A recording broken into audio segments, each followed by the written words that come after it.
কদিন ধরেই জ্বর সর্দি কাশিতে শরীর একদম জেরজার। কিন্তু এর মধ্যেই একটা নিমন্ত্রণ পড়েছে, সেটা হচ্ছে আর কেউ না, আমাদেরই বান্ধবীদের মধ্যে একজনের ছোট মেয়ের জন্মদিন। তো বান্ধবীদের সাথে এই যে দেখা করার লোভটা সামলাতে না পেরে ওই সর্দি কাশি নাক মুছতে মুছতেই রেডি হয়ে চলে গেলাম বাচ্চাটার জন্মদিনে। বাইরেটা এরকম সুন্দর করে সাজিয়েছে, আর এই দেখুন, এই হলো প্রিন্সেস, এরই আজকে জন্মদিন।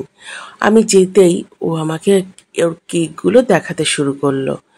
তারপরে ওই যে ফটোশ্যুট হলো একটু কিছুক্ষণ।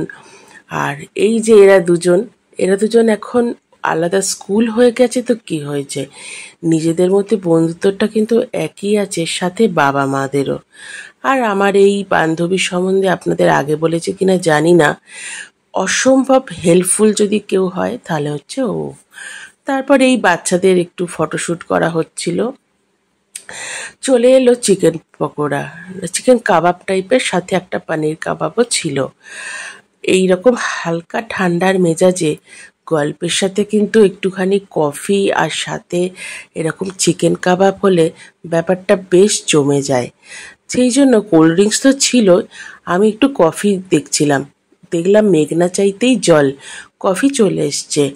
সাথে আমাদের এই বান্ধবীও তখন ঢুকছে। এই যে বান্ধবীর সম্বন্ধে আর নতুন করে কি বলবো। তারপর আমরা বসেও একটু আড্ডা গল্প করছিলাম, কিন্তু একটা বিষয়, যার মেয়ের জন্মদিন তারই ভিডিও করার সুযোগ হয়নি। আসলে ওরা ওদের গেস্টদের সামলাচ্ছে, তো এত লোকজন, সেই জন্য আলাদা করে আর সুযোগ হয়নি, তবে আমি ফটো দিয়ে দেবো।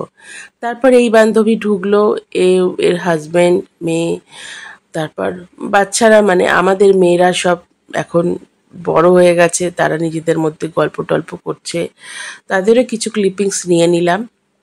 আর এখানে আমি বলছিলাম, ওকে রাগাচ্ছিলাম আর কি, ও কিছুই অত খায় না, তো সেখানে ওই সেই চিকেন পকোড়া নিয়েই বসে আছে, সেই নিয়েই আমি ওকে রাগাচ্ছিলাম।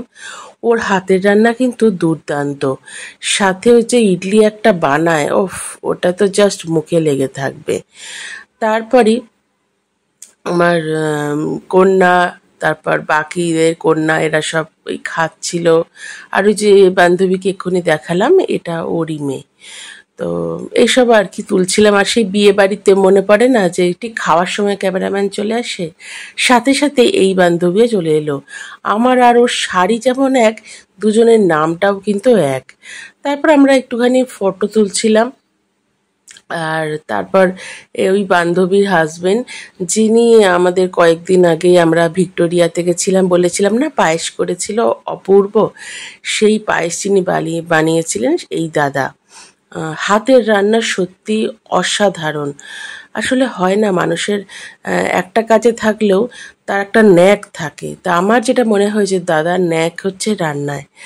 আর এই যে পুচকেটা দেখুন, আমি বললাম ছোট্ট বাপি লাহিড়ী।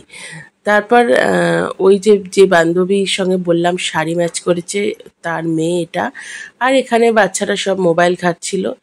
ইতিমধ্যেই এবার বাড়ি ফিরতে হবে, সেই জন্য খাওয়ার ওদিকে চলে গেলাম।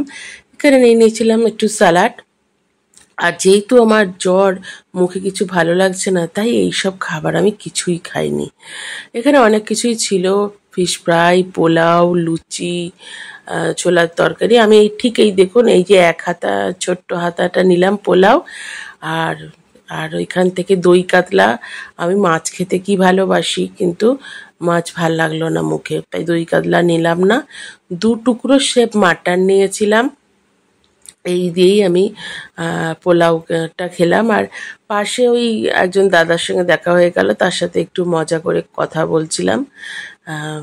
তো আসলে কোথা দিয়ে সময় কেটে যায় না, সব বান্ধবীরা মিলে একসাথে হলে টেরই পাওয়া যায় না। মনে হয় আরও 2-3 ঘন্টা হলে ভালো হতো, কিন্তু একটা তো সব কিছুরই নির্ধারিত সময় থাকে, তো সেটা তো মেনটেন করতেই হয়। আর এই যে সবাই খাচ্ছে যাচ্ছে, আর ছবিগুলো আমি দিয়ে দিলাম। এই যে এরই মেয়ের জন্মদিনে গেছি। আর তারপর ঠিক বেরোবার সময় মনে পড়ল মিষ্টি খাওয়া হয়নি তো সেই জন্য মিষ্টি নিয়েও নিয়েছিলাম। এরপর পান খাবো। পানের কি সুন্দর বাইরেটা সাজিয়েছে। বাইরে জানেন তো ফুচকা স্টলও ছিল, কিন্তু ফুচকার খাইনি কারণ ওই যে ঠান্ডা লেগে গেছে তো। তারপর শেষে বেরোতে যাব, এই বান্ধবী তখন ঢুকছে, ওর কাজ ছিল, কাজ সেরে তারপর এসছে। তো সেই জন্য যাই হোক দেখা হয়ে গেল প্রত্যেকের সাথে। তবে 3-4জন বান্ধবী আসতে পারেনি, তাদেরকে খুব মিস করেছি। আশা করি পরে একসাথে আবার হব। আর আজকের এই ছোট্ট মিনি ব্লগটা আপনাদের সাথে শেয়ার করলাম। কেমন লাগলো অবশ্যই কিন্তু জানাতে ভুলবেন না। আর ভালো থাকবেন, সুস্থ থাকবেন, আপনারা সাবধানে থাকবেন।